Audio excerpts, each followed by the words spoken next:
Oh, howdy all, grab yourself a drink, it is time for some PathOfExile discussion. It has been a very quiet day 13 and 14 of teaser season for patch 3.24 and the upcoming Necropolis expansion.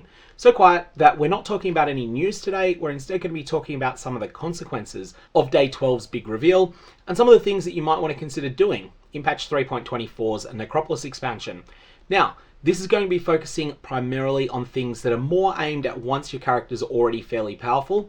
Not necessarily something you need a complete beast of a character to get into, but this is going to be something that you can't necessarily do on day one unless you're an extreme top-end power gamer.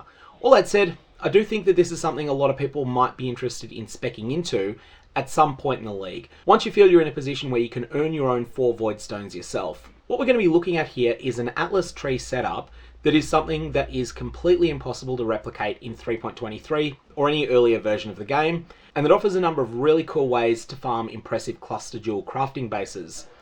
Those of you that have crafted cluster jewels before, you will know that item level 84 is a huge breakpoint for cluster jewels. Additionally, you'll also know that item level 84 cluster jewels can be a little bit difficult to source in bulk. Cluster jewels mostly drop at the same level as the zone that you're in.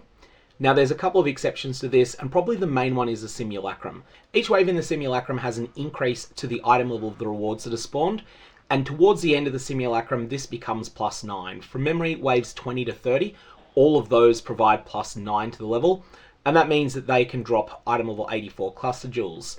That's probably the best source. There's also a couple of other things you can do to get them. In 3.23 though, other than the Simulacrum, which takes a long time, one of the best ways to farm item level 84 cluster jewels was to run Delirium events in some of the easier Valdo maps. The problem with this was that those Valdo maps could be difficult to source in any sort of bulk.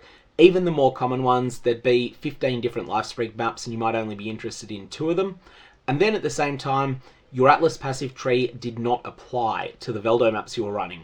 Well, patch 3.24 to the rescue. 3.24 is introducing tier 17 maps. These are being added as content that is harder than the Pinnacle bosses, but easier than the Uber Pinnacle bosses.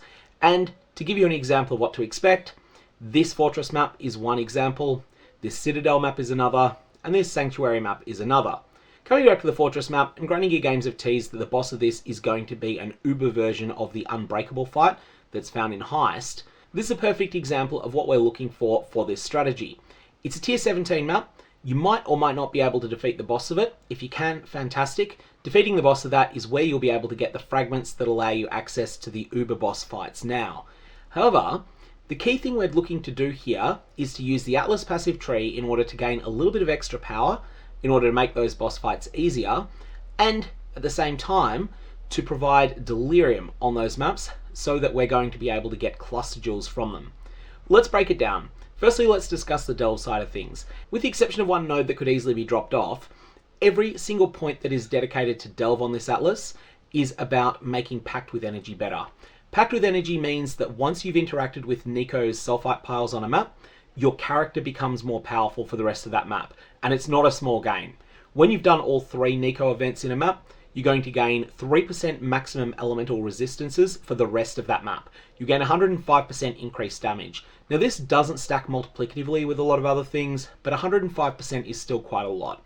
On a lot of builds, this will be 12, 13, 15, 18% more damage than you'd otherwise do.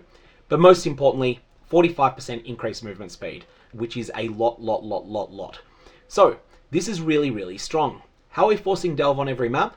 Well, in 3.23, you couldn't do this with the Atlas alone. You had to use Scarabs or Master Missions, which were a limited resource. In 3.24, this is changing. All the nodes that increase your chance to find Nico inside a map have had their numbers massively buffed, and as a result, you're able to guarantee Nico is going to be on every single map. It doesn't matter if you've already got full sulfite, Nico will still be there, and he'll still provide you these character power boosts that will help you get through the map easier. Additionally, you're going to have shrines. Shrines are something that also make your character more powerful with or without the unique helmet the goal, and these will provide you a decent boost as you're going through the map. We're also intentionally not taking All It Glitters. All It Glitters is a genuinely good node, but it is completely unsuited to what we're trying to achieve here. This is going to reduce the number of shrines that you get that increase character power, and as a result, it's exactly what we don't want to do. That said, it is something that's worth considering in other mapping strategies. Remember, you've got 3 Atlas passive trees now, so maybe use one of the other ones to put all it glitters to good use. So that's all of the aspects of the Atlas that are dedicated to character power. After this, we have Delirium. And for Delirium, we have 100% chance to secure the Delirium mirror in every single map that we go into. And additionally, we have the ability to activate Unending Nightmare if we want. If you decide you don't want Unending Nightmare, which is completely fine, then you're just going to path slightly differently and take this node instead. Once you do that, Delirium difficulty node is taken instead and Unending Nightmare is turned off. Then at that point, you'll be able to path through this cluster and get everything that you care about, which is all of the nodes that provide a chance to get the mirror of Delirium, because you do need every single one of them on the tree in order to get the full 100%, and you're still going to be able to do that without taking Unending Nightmare. But to start with, take Unending Nightmare. When your character is a complete monster, then unspec this. Additionally, there's this complete luxury cluster of Compulsive Hoarder. Pathological is interesting. We don't really care that much about the Keystone and the small node, although they're okay, so we'll take them. It's the 3 small nodes leading up to them. They're the important ones. 8% chance to have a Mirror of Delirium. And of course, there's more chance to get Cluster Jewels here, which is all stuff that we want. And there's chances for an additional Delirium reward up here. So all of this is designed to be simply more loot. There are 2 key takeaways from this. The first one is that in patch 3.24, you're going to be able to get 3 Atlas trees that you can swap between at your leisure. Now, we don't know how hard it's going to be to unlock the 3rd one. I wouldn't be surprised if the 3rd one requires beating some very aspirational content to unlock, but I would assume we'll get the 2nd one reasonably easily. Of course, I could be wrong there.